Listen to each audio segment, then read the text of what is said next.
call to this place? I turn to, I kind of back up so I can see everybody, and uh, uh, saying to Uil Golra, I go along the line. You've already met Iska. Uh, I'm not sure how you're lined up, but I'll just Go for it. Improvise. Uh, this is Luna, Luna Isle. This is Cilia Roloran. This is Luck Goldheart. Hello. This is Hidden by Axel. Hi. These are the friends I was telling you about last night.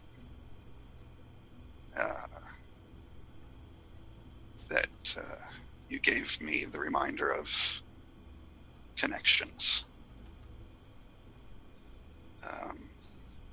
And so then I turned to everybody else. I want to share something with you that is one of my deepest connections in my life. I grew up in the northern forests, raised there with my parents. I have an older brother. I was trained by my mother in the ways of nature.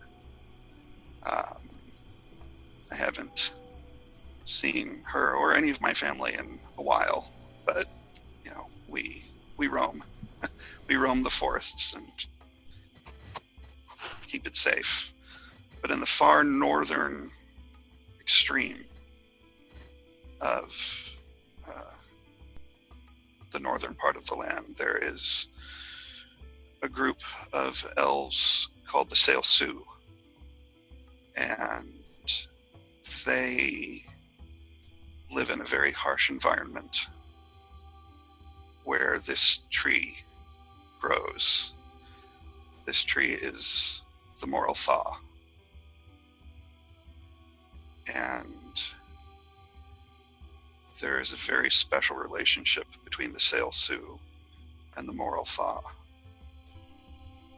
The Moril'tha is a very special tree in that the leaves, when brewed, create a tea that is a staple of the diet and provides incredible nourishment in a very harsh land.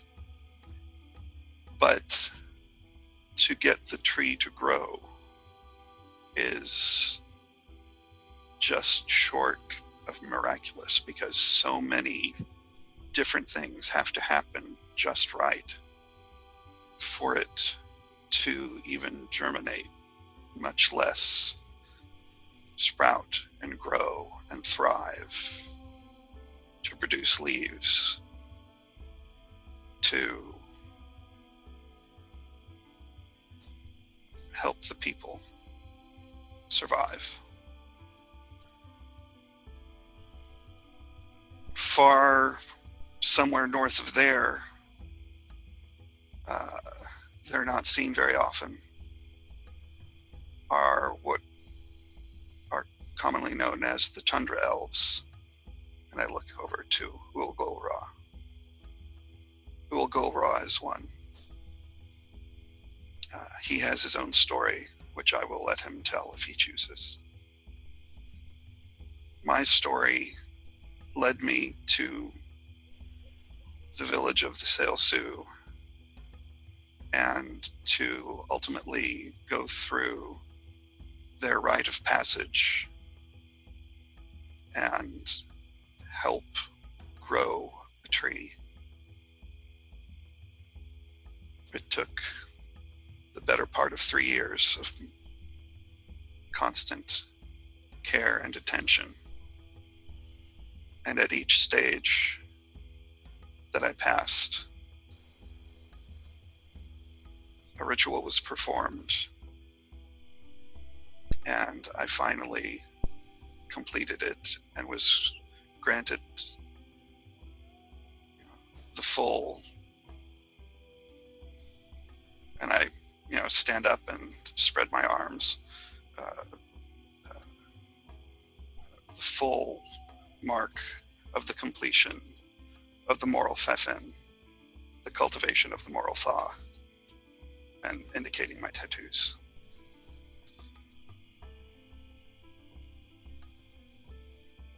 There is a ritual with the tea, which we share with friends and family, and I would like to share with you now.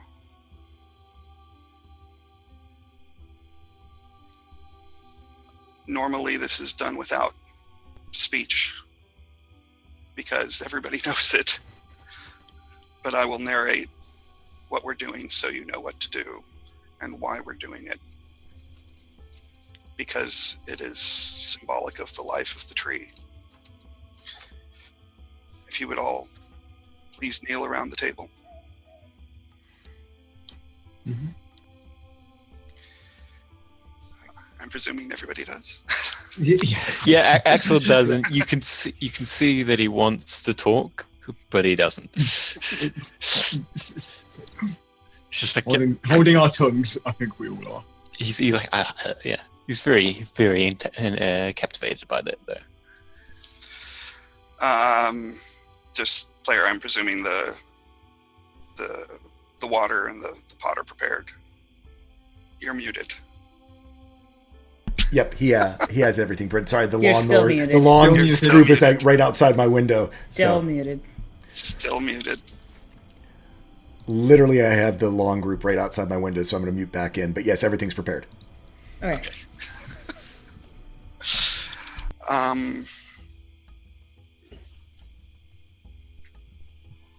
So we begin.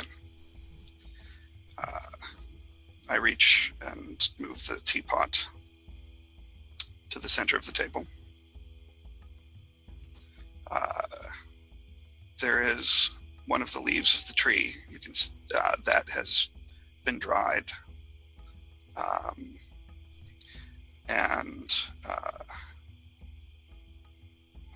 held it above the pot with the lid off and drop it into the pot. It drops straight down, so you can tell that it's not like normal leaves. It's denser, so it has some weight to it, and drops in. And I say, as I put the lid on the pot, this is the preparation. During the Moril'tha, we have to take a seed and mimic the flight of a bird, because birds were an integral part of the germination of the seed. Seeds would drop from a great height and would crack open because they're dense and hard and have to be cracked to properly begin to germinate, and then be put in fertile soil.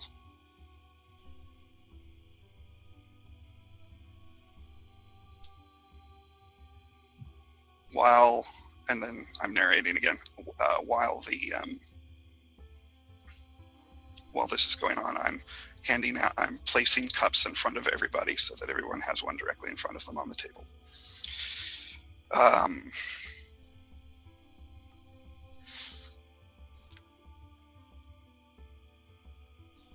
The tea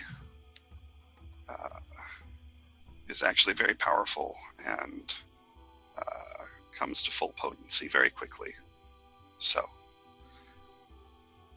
I pick up the pot and I pour, starting at my left and around the table, finishing with myself, so that everyone has, they're not large like teacups. They're more, they're not tiny like a shot glass, but they've got some depth to them, but they're not, they're maybe that big around, not mug size or modern teacup size. So the pouring of the tea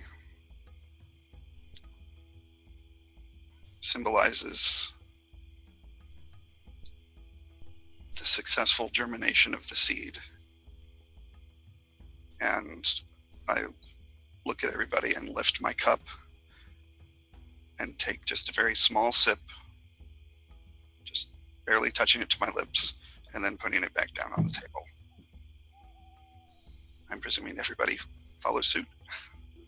Yeah, Axel will take a little bit more than a sip, but he'll still be sipping. Yeah. The tea is harsh. It's a very harsh flavor. Not quite bitter, but on the edge.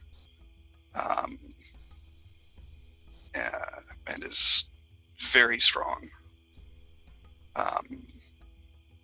It's probably not something that you would find at the tea house as, something for a brunch. I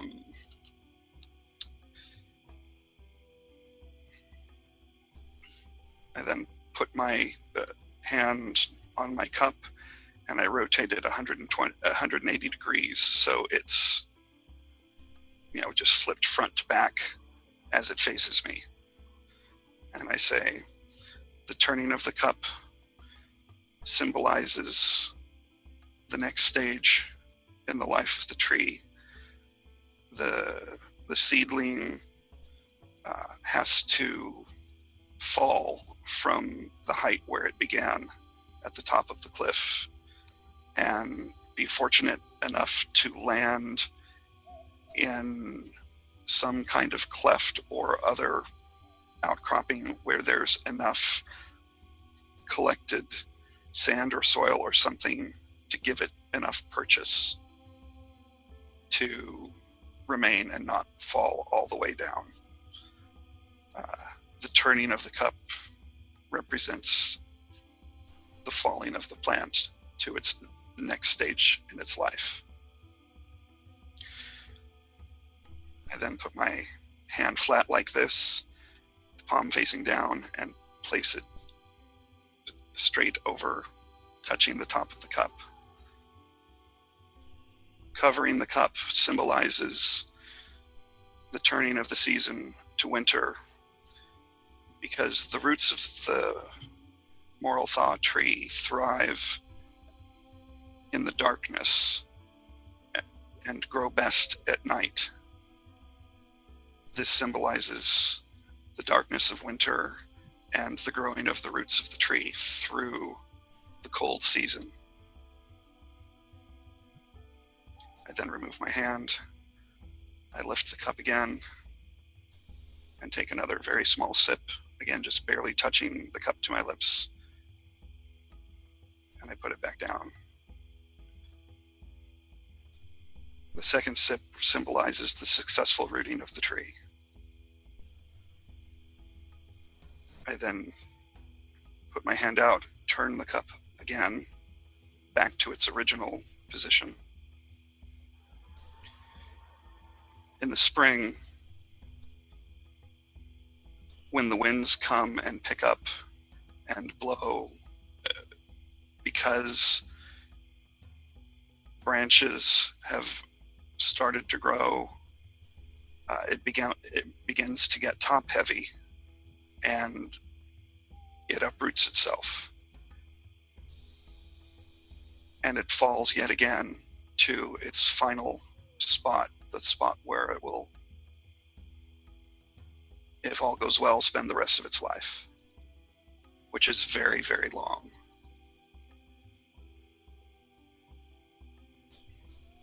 I raise the cup, take a third very small sip, same as the others.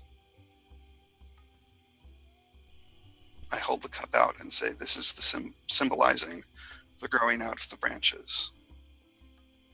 I then lower the cup to the table, but I do not place it. I raise it again, and I knock back the rest of the tree in one go, with tea in one go. And finally, we drink the remainder of the cup which is still mostly full, to show that the tree is now mature, giving its full benefit and nutrition to the health of the tribe, to the health of the Sail Sioux. I put the cup back down. To complete the ceremony, we bow. And we bow thusly, both palms pressed to the center, here to represent the heart and this trunk of the tree. Palms down to the thighs, flat on each thigh to represent the roots. Arms out to the side, and in continuous motion representing the branches. Bend your elbows, hands pressed to the forehead to represent the maturing of the tree. And we bow to each other.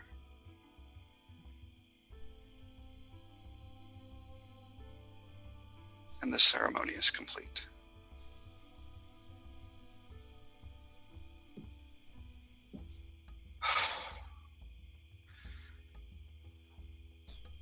This is not performed every day because, as you can see, it has deep meaning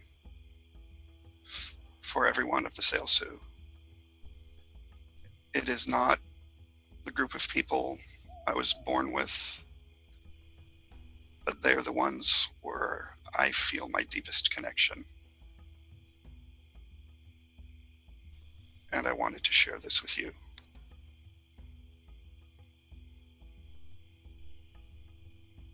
Thank you. And thank you, Ulgolra, for allowing me to do this.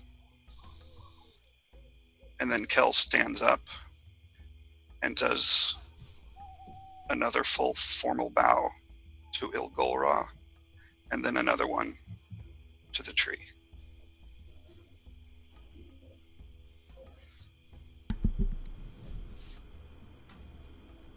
Ulgolra bows back and says,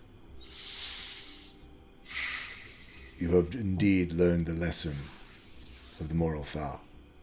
Let these people support and hold you as you find your roots in this, your new home after the fall."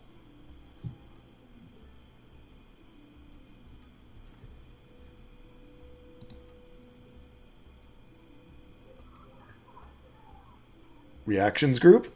And I'm going to, regardless of what they're doing, I'm going to pour myself another cup of tea just at this point, just as a normal cup. Yeah. And yeah. Now,